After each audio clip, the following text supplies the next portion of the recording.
My next guest kept his winning streak going, getting it done over Said Nurmagomedov at UFC Las Vegas on March 11th. It's Jonathan Martinez, the Dragon, back here on the program. Jonathan, how are you, man? I'm doing good. How about yourself? Doing awesome, but not as good as you, though. Currently ranked number 14th in the division now. I just checked before we hopped on here. How does that feel, man? Because I know it's been a long road to get to the rankings. Yeah, it feels good. I've been asking for a rank opponent, so I got it. So it feels pretty good. Yeah, and a dangerous fight right on Saturday, but you ended up coming out on top. What was the game plan going in for people who might not know? And do you feel like you executed it? Pretty much game plan was just pressure him. I know his game plan was like, well, Martinez gonna fight in the outside, doesn't do that much pressure. You pressure him, he backs up. So I had to change it a little bit and me be the pressure guy, hold him there in the cage, and then work from there. And I know he's a guy you had your eye on in the division in terms of, because I know you pay attention to that stuff. So pretty familiar with him, but was there anything in the fight that you weren't expecting that maybe surprised you a bit in the matchup? No, not really. I knew it was going to be a tough fight. I just kept getting out little things. He's like, oh, you're fighting a Russian. And I was like, does that intimidate? It's like, no, it's same as a person, Yeah. Yeah, you just treated him like any other opponent, right? Yeah. Yeah. Not going to let that Nurmagomedov name scare you off or anything. Were you surprised, though, how durable he was? I know typically you don't go to the scorecards that often. Were you surprised maybe by that a little bit, just how durable he was? Yeah, I was. And then I didn't think how tall he was until I was already in there with him. I was like, when I seen him, I was like, he's pretty tall.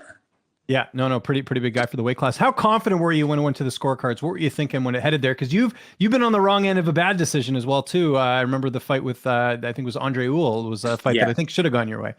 Yeah, I feel like I felt real confident. So I don't know. I just felt real confident. So I thought I did what I had to do to win. Okay. Did it have that similar feel to the Uhl fight though? Just because again, you don't go the distance that often in your fight. Yeah, I don't know. I just felt like I was able to control it more and stuff, so I just felt like, man, I had to, I feel like I won. So, Okay. So you get the win. They call your name. How did you celebrate after the victory? I just want to get some sushi, because that's okay.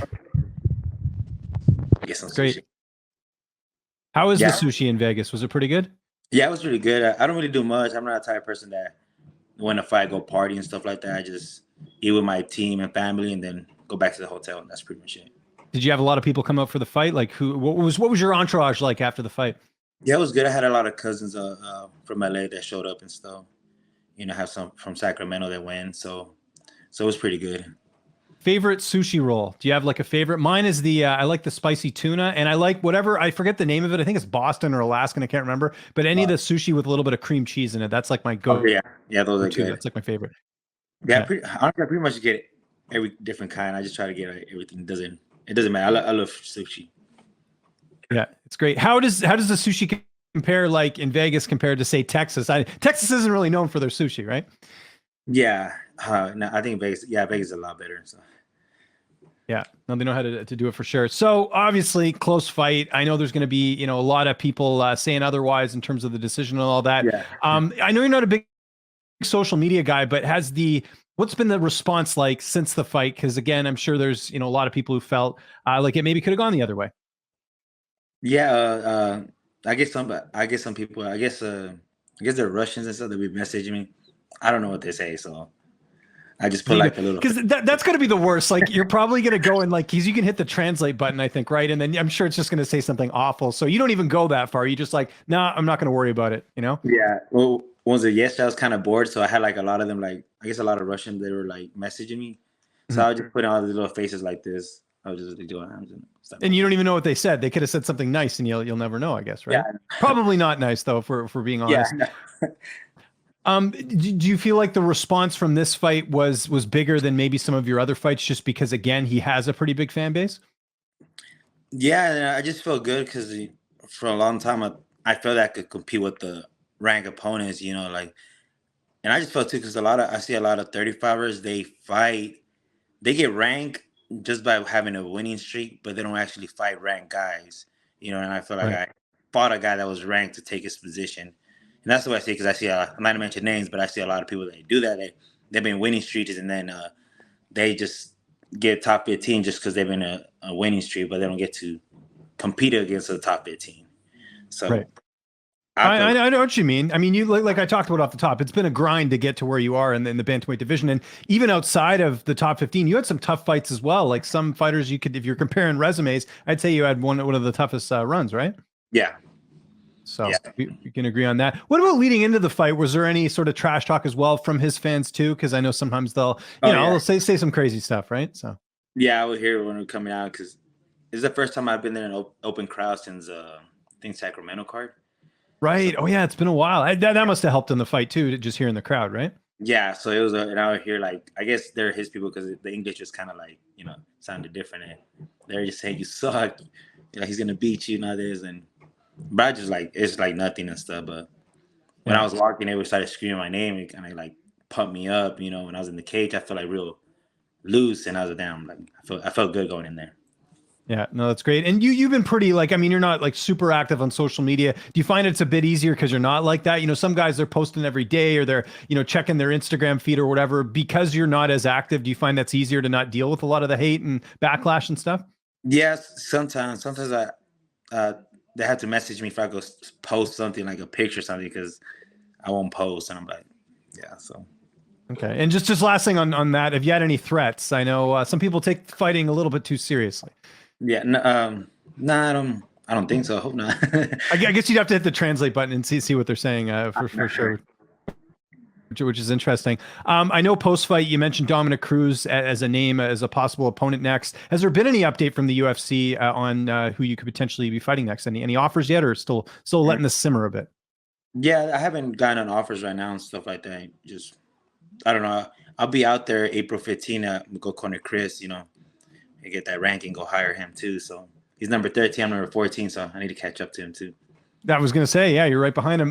So I guess the plan for now is help Chris get ready for his fight and then take something after. Would that be ideal for you? Yeah, something like that.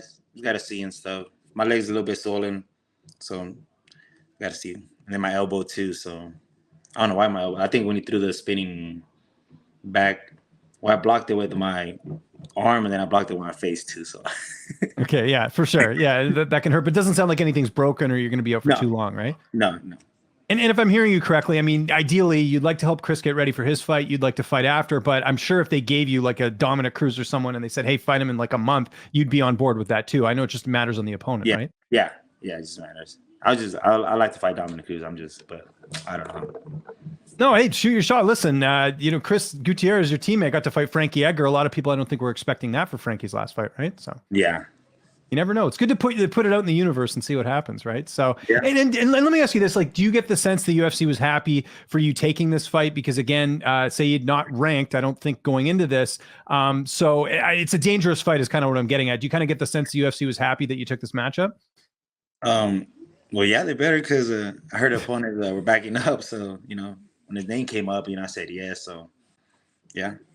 Okay. And your manager, any updates from him? Have you talked to Jason at all about the fight and kind of what's next or anything? Or you just kind of enjoy your time off and then discuss it maybe like next week or something? Just enjoy. He just said, big things coming. So, so I'm just got to get back in and start training. That's good news. That's great. Yeah. And you're back home in Texas. How long are you going to stay there? And I guess you just wait to, like a week or two and then go back and help Chris. Is that kind of, because I imagine Chris is in Colorado now, right? Yeah. Well, I'm actually flying out from here and stuff over there to go corner him and stuff.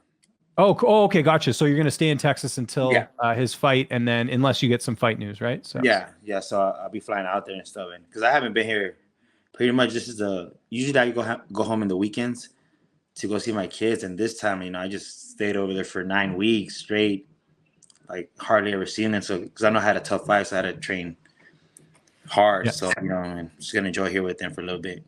Is it easier being able to go to camp and not have, dad duties and stuff and just be able to focus on fighting? Does that make it easier for you, do you find?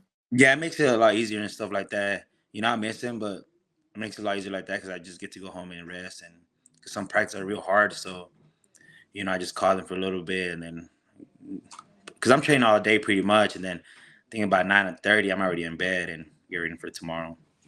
Yeah, no, I am too, but it's because I have kids, so I got to get to bed early and make sure I get up early to get them up Yeah. and everything, which is great. Is it weird going back home as well, where like you just won this big fight and you're Jonathan Martinez, the Dragon, the fighter, but then now you're back to being Jonathan Martinez, the dad, and I'm sure not everyone knows what you do for a living. Is that do you kind of feel like Superman a bit, like Clark Kent, where you're fighter on Saturday and then dad on Monday or whatever? Yeah. I kind of like. I wish people didn't really like because when we go somewhere, they want to talk about fights, and I mean, I kind of don't want to talk about fights. People are asking. Right. Yeah. You're kind of, yeah, because it consumes you so much during camp. So you just Yeah. want to be like Jonathan, the dad or the husband, the father, whatever. It doesn't matter. Yeah. Right. So. And then and I think it's funny sometimes because like, well, it's not funny. Just like they see me all like banged up, and they're like, "Damn, bro, when's your next fight?" I'm like, "Oh, damn, like I'm all banged up right now." It's like, hold the brakes a second here. That's crazy. Do you have anything cool planned this week? Like any dinners or anything you got going on? No, just next week, my brother-in-law is getting married, so I'm gonna be in there, and then, but no, just Are you in the wedding party or are you just going? I'm in the wedding party and stuff. So, well, this weekend, this weekend we're going to Dallas and stuff. So, and then that'll be fun. Yeah. So Dallas this weekend, and then brother's wedding next week. You said? Yeah. That's cool. Do you have to make a speech? No, hopefully not.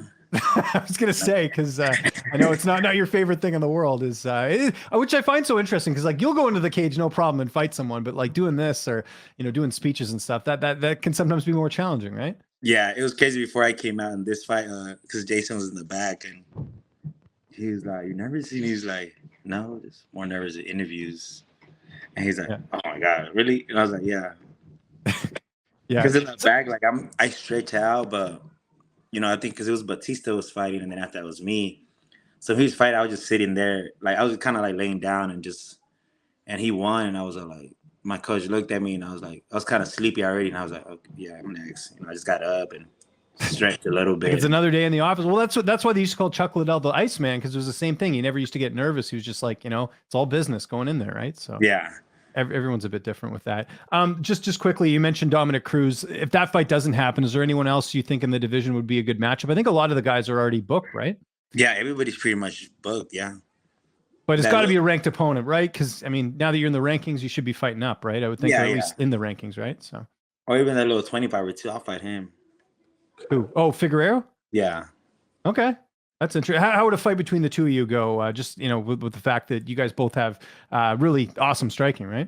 Yeah, I don't know. I think it'd be a fun fight, because he likes to stay in there and throw, and I like to stay there and throw too. So I think it'll be fun. Okay, we talked about food. We talked about being at home. Last question: what about like, are you catching up on any TV or anything? Because I know sometimes during camp you don't get to maybe indulge as much as you'd like, whether it's like watching TV shows or whatever. Is there anything you're catching up on, or is it usually in camp I watch a lot of it's like old school novelas. Okay. So it's like a Mexican thing. It's like drama and stuff like that. I love stuff. Oh, cool. And it's all in Spanish? Yeah, it's in Spanish. So I don't know why I get into that when I'm like cutting weight and so I'll be in the room watching that. And then and Chris will tell me like, "What you do yesterday?" And I was like, "I was just watching novelas." It's like, "Bro, really?" And I was like, "Yeah, you're not watching the fights?" Like, "No, I'm watching this." But doesn't he watch Vampire Diaries too? Yeah, Chris just got done finishing. He's complaining he didn't like it, but he said it was pretty good. There you go. I'll have to ask him about it in the next interview. Hey, Jonathan, we made 13 minutes here today, so it's all good. That's awesome. I really appreciate it. If there's anyone you'd like to thank before we get out of here, whether it's sponsors, social media, I think the best way to find your social media handles, because I know they're all over the place, is just type in Jonathan the Dragon Martinez and you'll find it there. But what about sponsors? Anything else you want to shout out? I'll give you the last word. Just a big shout out, to Factory X. This year we're gonna do big things, and that's pretty much.